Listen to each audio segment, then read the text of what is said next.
sometime in April. The search for his birth mother takes a Minnesota man more than 6,000 miles away from home. Given up for adoption as a child, he traveled back to Korea to find the woman who gave him life. Tonight, Susanna Song takes us to Korea for this reunion decades in the making. It's a chilly morning. Winter has settled in.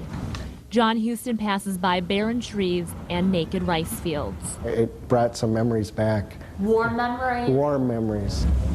The fast-moving train draws closer to Kunsan, the city where Jon was born, and where his birth mother now waits to meet the son she gave up for adoption 37 years ago.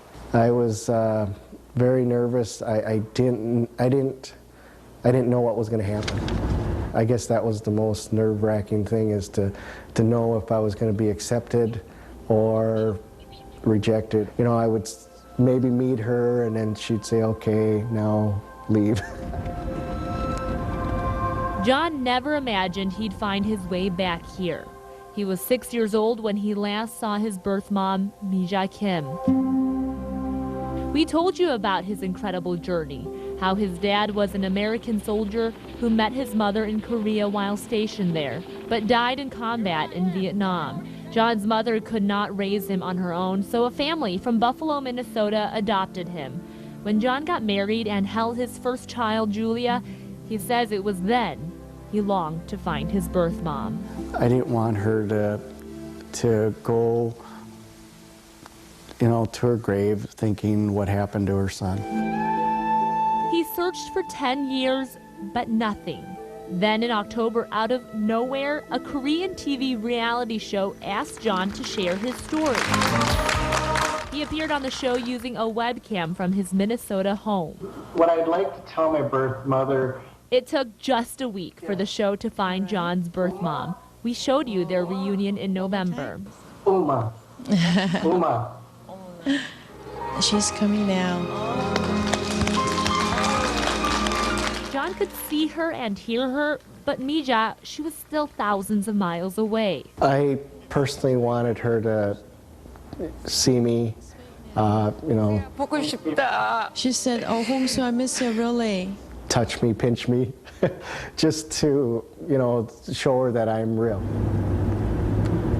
Now, back in Kunsan, Jon is getting closer to a reunion he's thought about for years.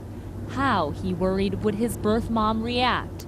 Jon, followed by a KBS crew, was just a few minutes away. December 30th, 1971. It's 37 years ago. Nervous. Very nervous to see her. And not once looking back, he walked down a long alley. Did you think it would ever turn like this? Never. I'm still just amazed that this is happening so quick. And finally,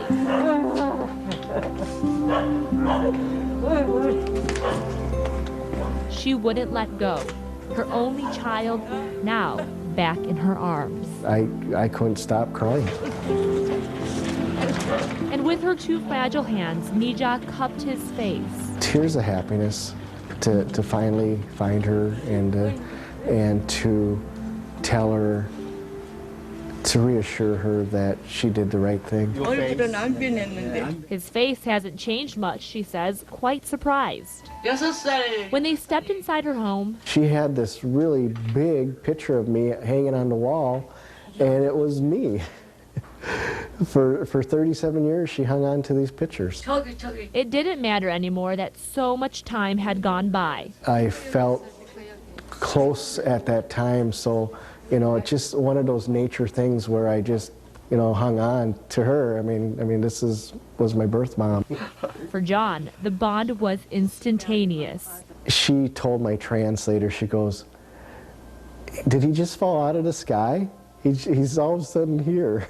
Mija spent days preparing all this food just for him. Snuggled next to him, she says there's nothing better than to watch my son eat well. It was incredible. I mean, I love the food, and now remember it for forever. If only time could freeze. Mija says she doesn't want him to leave. It sadly reminded her of the day she sent her young boy to the United States. The first time was 37 years ago. She put me on an airplane, and then she didn't see me again. And then now she got to see me, but now she's putting me back on an airplane, and she doesn't know when she's going to see me again. Jon promises to visit again. He hopes to bring his Korea and Minnesota families together. Hey, Tommy. Cold? Jon's kids Julia and Tommy know they have a third grandma now. Letters from my mom. She wrote these letters for Jon and his family. So be blessed.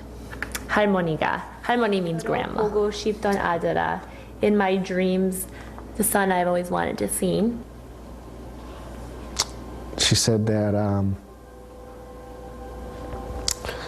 if she was to die tomorrow, she'd be very happy. Jon is just one of more than 13,000 Korean adoptees living in our state. In fact, Minnesota is home to the most Korean adoptees in any one place in the world. Many of you have shared how you'd like to search for your biological parent. You can find resources on my blog at kstp.com. Susanna Song, 5 Eyewitness News. Also at kstp.com, you can watch Susanna's original story of how Jon and his birth mother reconnected on a Korean reality TV show. You can let us know about any stories, too, that you'd like us to tell by going to our website. That original story and that story tonight, wonderful television.